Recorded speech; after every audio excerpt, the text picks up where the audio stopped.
কথা বলবো বনেদি বাড়ির আচার কেমন হচ্ছে, সেখানে সেই যে ঘরে ফেরার গান সকাল থেকে আমরা বলছি। দূর থেকে যারা আসছেন তারা আসছেন বাড়ির টানে, শিকড়ের টানে, তাদের কথা শুনবো। রুমেলা রয়েছে সরাসরি আমার সঙ্গে, রুমেলার সঙ্গে একবার কথা বলবো শোভাবাজার রাজবাড়ি থেকে। রুমেলা, আমরা সকাল থেকেই শোভাবাজার রাজবাড়ির ছবি তোমার মাধ্যমেই দেখছি। তোমার থেকে এখন একটু জানতে চাইবো, এই যে দিনভর একটা রাজবাড়িতে কাটালে, কেমন এনজয় করলে আজ সকাল থেকে সারা দিন? নানা রকম আচার, নানা অনুষ্ঠান, তার উপর প্রবাসীরাও আসছেন, ভিড় জমাচ্ছেন, কেমন এনজয় করলে? এটা একটা পাওনা বলতে পারো অতনু। শোভাবাজার রাজবাড়ি শহর কলকাতার আর 5টা বনেদি বাড়ির থেকে একটু আলাদা। শোভাবাজার রাজবাড়ির ঐতিহ্য, ইতিহাস, পরম্পরা সেগুলো আমরা জানি, কিন্তু শোভাবাজার রাজবাড়ির একটা হৃদ্যতা রয়েছে। এই যে তুমি বললে যে কেমন কাটালাম, কতটা এনজয় করলাম, আসলে এনজয় তো এই ইট কাঠ পাথরের রাজবাড়িতে শুধু হেঁটে চলে বা ঘুরে বেরিয়ে করা যায় না। এখানের যারা মানুষরা রয়েছেন, যারা পরিবারের সদস্যরা রয়েছেন, তারাও ভীষণ একাত্ম হয়ে যায়।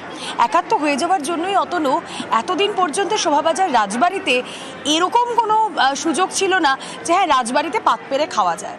কিন্তু অনেকেই যারা এখানে আসেন তারা বারবার বলেন যে এই রাজবাড়িতে যদি একটু খাওয়ারের ব্যবস্থা থাকতো, যদি একটু ভোজের আয়োজন থাকতো, তাহলে মন্দ হতো না। তাদেরকে নিরাশ করেননি এবারের সদস্যরা। এবার যার পালা পড়েছে তিনি নতুন রকমভাবে ভোজের আয়োজন করেছেন। রাজবাড়ির ভোজ 500 টাকার কুপন কাটলে সেই ভোজের আয়োজন ছিল, এবং এই দুপুরবেলা দেখছিলাম প্রচুর মানুষ তারা সেই ভোজের জন্য ভিড় জমাচ্ছেন। এবার একটু ছবিটা আমি দেখাতে বলবো আমার সহকর্মী অসিতকে। ভোজের ব্যবস্থা ছিল একদম ওপরে, আর ঠিক তার নিচেই এখন দেখতে পাচ্ছি যে এই যে শোভাবাজার রাজবাড়ির যে দালানের সামনের যে অংশটা, উঠোন বলতে পারি, সেখানে ঠিক থেকে ভিড়।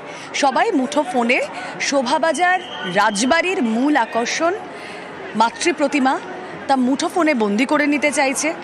শোভাবাজার রাজবাড়ি থেকে হয়তো অনেকে দেখা শুরু করলো, তারপর প্যান্ডেল হপিং রয়েছে। বনেদি বাড়ির তালিকায় হয়তো আজ শুধুই শোভাবাজার রাজবাড়ি। 8 থেকে 80 ভিড়টা দেখলেই বুঝতে পারবে কারোর উৎসাহে কোনো খামতি নেই। এবং যেই জায়গায় অতনু এই ভিড়টা রয়েছে, গত 3-4 দিনের আগের বৃষ্টিতে এই গোটা জায়গা কোমর সমান জলে ডুবেছিল।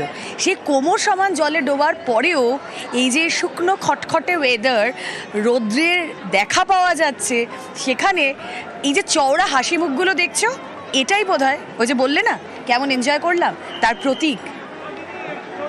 তবে রুমেলা, এ তো গেল যারা ঠাকুর দেখতে গিয়েছেন, রাজবাড়ির ঠাকুর দেখতে গিয়েছেন তাদের কথা।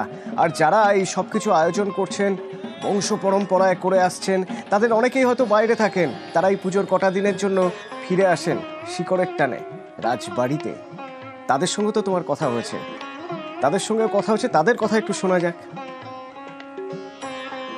নিয়ম মেনে অতিথি যেমন হতো, বেনারস থেকে বাজনদাররা আসতো, তো আমার পালায় সেটা আমি এবারও অ্যারেঞ্জ করেছি। তারা এখানে বাজাচ্ছে, এবং শোভাবাজার রাজবাড়িতে এবার একটা আলাদা জিনিস হচ্ছে, সেটা মহাভোজ। পুজোর 4 দিন ঠাকুর দালান ছেড়ে আমরা কেউ নড়তে পারি না, তার কারণ যারা বিদেশে থাকেন বা অন্য রাজ্যে থাকেন তারাও এই 4 দিনের জন্য আসেন। আর নিজেদের আত্মীয় স্বজনদের সঙ্গে কথা বলাটাই সব। এই 4 দিন সব বন্ধু বান্ধব আমরা ভুলে যাই। এবং সবথেকে মজার ব্যাপার হচ্ছে পরের প্রজন্ম, যেটা আমার মেয়েদের প্রজন্ম, তারাও কিন্তু তাই।